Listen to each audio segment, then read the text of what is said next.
శ్రీమాత్రే నమ. జయ గురు దత్తాత్రేయ నమ. ఈ వీడియోలో మనం కుంభరాశి వారికి మే నెల మాస ఫలితాలు తెలుసుకునే ప్రయత్నం చేద్దాం. కుంభరాశి వారికి ఈ నెల ప్రారంభంలో తృతీయ స్థానంలో రవి చాలా వరకు ప్రభుత్వ సంబంధించిన వ్యవహారాల్లో విజయం లభిస్తుంది. మీ యొక్క ప్రయత్నానికి ప్రభుత్వ అధికారులు, మీ తండ్రి గారి తరపు బంధువులు అందరూ కూడా సహకరిస్తూ ఉంటారు. అంటే ఏదేమైనా మీ యొక్క అభివృద్ధికి చాలామంది సహకరించడం జరుగుతూ ఉంటుంది. గతంలో మీ దగ్గర ఉపయోగం పొందిన వాళ్ళు, నష్టపోయిన వాళ్ళు, లాభపడిన వారు వీళ్ళందరూ కూడా తిరిగి మళ్ళా మీరు జీవితంలో సక్సెస్ కావాలని, మీకు పూర్వవైభవం రావాలని కోరుకొని సిన్సియర్గా వర్క్ చేయడం జరుగుతూ ఉంటుంది. అంటే మీరు కూడా తగు విధంగా ప్రయత్నాలు కూడా చాలా ఫాస్ట్గా నిర్ణయాలు తీసుకొని ముందుకు వెళ్ళడం జరుగుతూ ఉంటుంది. ఇది చాలా వరకు మీ యొక్క కొత్త జీవితానికి కారణం అవుతూ ఉంటుంది.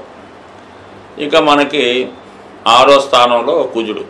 సో ఏదైనా 3, 6 ఈ 2 పాపగ్రహాలు రావడం వల్ల కంపల్సరీగా మీ యొక్క పనులు సక్సెస్ఫుల్గా పూర్తవుతాయి. ఇక్కడ 6లో కుజుడు ఏం చేస్తాడు, మీకు రుణ సమస్యలు ఏవైనా ఉంటే వాటి నుంచి బయటపడడం జరుగుతుంది. భూముల మీద, స్థిరాస్తుల మీద, అన్నదమ్ములు, భార్యాభర్తల మధ్య ఉన్నటువంటి గొడవలు, విడాకుల కేసులు, తగాదాలు ఏమన్నా ఉంటే అవి కంప్లీట్గా పరిష్కారమై మీకు అనుకూలంగా తీర్పు రావడం జరుగుతూ ఉంటుంది. అలాగే క్రీడా రంగంలో ఉన్న వాళ్ళకి, విద్యార్థులకి, పోలీస్ డిపార్ట్మెంట్లోనో గవర్నమెంట్ ఉద్యోగంలో ప్రవేశిద్దాం అనుకున్న వారికి వారి యొక్క విజయం కూడా కంపల్సరీగా మీకు మరి కొత్తగా సక్సెస్ రావడం జరుగుతుంది. మంచి అవకాశాలు వస్తాయి. గతంలో మీరు పోగొట్టుకున్నటువంటి ఉద్యోగం తిరిగి వచ్చే అవకాశం ఉంది. అలాగే ఏదన్నా ఒక హోదా, పదవి కూడా తిరిగి పొందే అవకాశం ఉంది. ఈ విధంగా కుజుడు మిమ్మల్ని కంప్లీట్గా ఒక విపరీత రాజయోగంలాగా అటు వృత్తిలో ఉన్నటువంటి సమస్యలు, ఆర్థికపరమైన సమస్యలు, బంధువులతో ఉన్న విభేదాలు కంపల్సరీగా పరిష్కారం అవుతాయి. అయితే కొంత ఇబ్బంది కలిగినప్పటికీ కంపల్సరీగా మీకు అనుకూలత ఏర్పడుతుంది. దానికి రవి కూడా బలంగా ఉన్నాడు కాబట్టి మీరు నిర్భయంగా మీ పక్కన నిజాయితీగా న్యాయం ఉంటే ఎంత గొప్పవాడినైనా ఎదిరించండి, ఫలితం రావడం జరుగుతుంది. ఇక దీని తర్వాత గురువు ఇంకా కొద్ది రోజులు మాత్రమే చతుర్థ స్థానంలో సంచరిస్తున్నటువంటి గురువు ఈ నెల 15న 5వ స్థానంలోకి మారుతాడు. దానివల్ల ఆటోమేటిక్గా మీ పిల్లల యొక్క అభివృద్ధి మీకు గర్వకారణంగా ఉంటుంది. పిల్లల కొరకు ప్రయత్నం చేస్తున్న వారికి సంతాన భాగ్యం కలుగుతుంది. అంటే ఈ నెల 15 తర్వాత 1 year లోపు పూర్వపుణ్యం ఫలిస్తుంది. అలాగే మీలో ఉన్నటువంటి ప్రతిభకు తగిన గుర్తింపు వస్తుంది. ముఖ్యంగా 5లో ఉన్నటువంటి గురువు మరి లగ్నాన్ని 9వ దృష్టితో వీక్షిస్తాడు కాబట్టి మీలో కొంత ఈ డ్రెస్ విధానంలో కానీ, అలవాట్లలో కానీ కంపల్సరీగా మార్పు వస్తుంది. ఇది విద్యార్థులు తమను తాము సంస్కరించుకొని కొత్తగా వాళ్ళు మంచి విద్యార్థిగా, బుద్ధిమంతుల్లా కనబడుతూ ఉంటారు. పెద్దవారు కూడా కొన్ని బలహీనతల నుంచి బయటపడి మొత్తం మీద ఒక గురువు హోదా లభిస్తుంది. ఆధ్యాత్మిక రంగంలో ఉన్న వాళ్ళకి ఇది ఇంకా మేలు జరిగే అవకాశం ఉంది. మొత్తం మీ లైఫ్ని ఎంటైర్గా గురువు మార్చే అవకాశం ఉన్నది. అలాగే చాలా వరకు 10 మందిని మంచి మార్గంలో నడిపిస్తూ మీరు కూడా నడుస్తారు. గురువు ఓకే.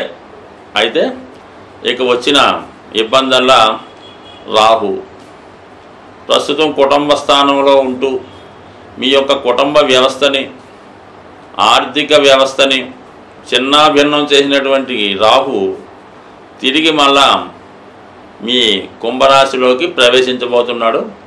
అది వారికి స్వక్షేత్రం. ఎప్పుడైతే స్వక్షేత్రంలోకి రాహు వచ్చాడో కుంభరాశి వారికి ఒక విధమైనటువంటి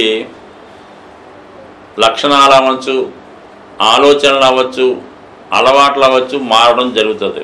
ఇంతనాలు చాలా నిజాయితీగా మంచివాడిగా పేరు తెచ్చుకున్నటువంటి మీరు ఒకేసారి వ్యతిరేక భావంతో వేరే విధంగా మారడం జరుగుతూ ఉంటుంది. అంటే ఏదైనా పని చేసే ముందు అది న్యాయమా అన్యాయమా అన్నది పక్కన పెట్టి ఆ పని పూర్తి అవడానికే దృష్టి పెడతారు. ఏది చేయాలన్నా మనకి ఏది లాభం వస్తుంది, ఇందులో మనకేంటి లాభం అని ఆలోచిస్తారు. ఎదటవాడు నష్టపోయినా పర్లేదు కానీ మనం లాభం పొందాలనే ఆలోచనని రాహు కలిగిస్తూ ఉంటాడు. అంటే దాని నుంచి బయటపడి అది వేరే విధంగా మారడం వల్ల అది మనకు అనుకూలంగా మారవచ్చు. అంటే ఒక పట్టుదల, ఒక కాన్ఫిడెన్సు ఇవన్నీ ఇవ్వడం జరుగుతుంటుంది. కాబట్టి అది మీరు మంచి మార్గంలో వెళ్తే దాన్ని మంచిగా మార్చుకోవచ్చు. సో ఇక్కడ ఏమైంది, ఇప్పుడు రాశిలో రాహు, అక్కడ ఉన్నటువంటి 5లో ఉన్నటువంటి గురువు వీక్షిస్తుంటాడు. ఈ విధంగా ఒక విధమైనటువంటి ఈ గురుచండాల యోగం లాంటిది యాక్టివేట్ అవ్వడం వల్ల ఇది విద్యార్థుల మీద ప్రభావం పడకుండా చూసుకోవాలి. సో ఏదైనా మీరు గురువుని బలపరుచుకుంటే మంచివాడిగా వెళ్తారు. రాహుని మీరు బలపరుచుకుంటే రాహు యొక్క బలహీనతలకి లోనయ్యే అవకాశం ఉంది. అది జాగ్రత్తగా ఆలోచించుకుంటే మంచిది. ఇంకేదైనా ఇంకొన్నాళ్ళ పాటు ధనస్థానంలో ఇంచుమించుగా 23 ఫిబ్రవరి 2028 వరకు కూడా మీ యొక్క శని 3వ స్టేజ్ ఉండడం జరుగుతుంది. ఇంకా మీరు ఇంకా 2.5 సంవత్సరాల పాటు ఏలినాడు శని యొక్క అబ్జర్వేషన్లో ఉంటారు. అంటే మీరు సీసీ కెమెరా అండర్లో ఉన్నారని ఒకసారి బోర్డు పెడుతుంటారు. ఆ సీసీ కెమెరా దృష్టిలో ఉంటారు మీరు. అంటే మీరు ఏది చేసినా కూడా అది అక్కడ రికార్డ్ అవుతూ ఉంటుంది. అది శని దృష్టికి వెళ్ళిపోతూ ఉంటుంది. మీకు మంచి చేస్తే మంచి మార్కులు వేస్తాడు. మీరు చెడు కార్యక్రమాల్లో పాల్గొంటే దానికి తగ్గట్టుగా చెడుగా మార్కులు వేసి మిమ్మల్ని ఇబ్బంది పెడుతూ ఉంటాడు. కాబట్టి మీరు సీసీ కెమెరాల పర్యవేక్షణలో ఉంటే ఎలా ఉంటారో ఆ విధంగా జాగ్రత్తగా ఉంటేనే రాబోయే 2.5 సంవత్సరాలు నెమ్మదిగా తిరిగి పూర్వవైభవాన్ని పొందడానికి అర్హత కలిగి ఉంటారు. ప్రస్తుతం మనం మే నెల ఫలితాలు తెలుసుకుంటున్నాం. కాబట్టి ఏదైనా ముందుగా ప్లాన్ చేసుకొని ఈ శుభ కార్యక్రమాలు, ఈ వ్యాపార ప్రారంభాలు ఇటువంటి ఉన్నవాళ్ళు ఏమవుతుందంటే జూన్ నెల 10వ తారీఖు నుంచి జూలై 8వ తారీఖు మధ్యలో సుమారుగా నెల రోజులు ఈ గురుమౌఢ్యమి రావడం జరుగుతుంది.